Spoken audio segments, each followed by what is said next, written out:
Welcome to কলকাতার Kaushik channel.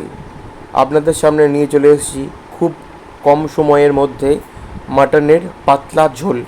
প্রথমেই মাটনগুলোকে হলুদ নুন মাখিয়ে রেখে দিয়েছিলাম আধ ঘন্টা।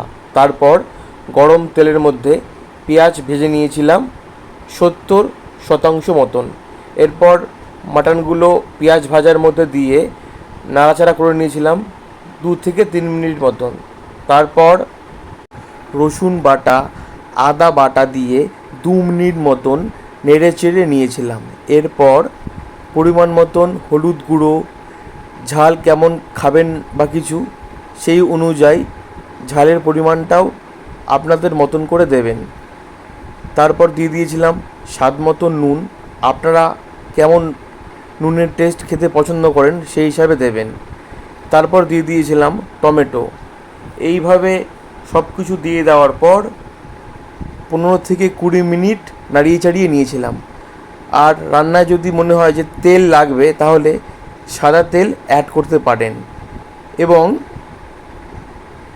কষাতে কষাতে যখন দেখবেন জলের পরিমাণ কমে এসছে তখন গরম জলটা অ্যাড করবেন। প্রায় 20 মিনিট কষানোর পর যখন দেখবেন রান্না থেকে তেল ছেড়ে এসছে তখনই বুঝবেন যে কষানো হয়ে গিয়েছে। এরপর প্রেসার কুকারে 4 থেকে 5টা সিটি মেরে রেখে দেবেন যতক্ষণ পর্যন্ত প্রেসার কুকারের বাষ্পটা বেরিয়ে না যায়। তারপর আলু দিয়ে লাস্ট 1 বা 2টো সিটি মেরে বন্ধ করে রাখবেন।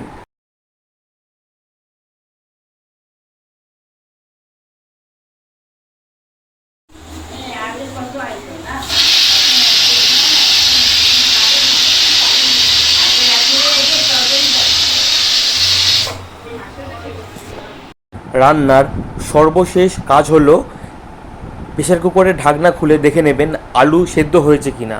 আমার কিন্তু আলু খুব সুন্দরভাবে সেদ্ধ হয়ে গিয়েছে। তারপর গোটা গরম মশলার গুঁড়ো দিয়ে নাড়িয়ে চাড়িয়ে একটু ঢেকে রাখবেন।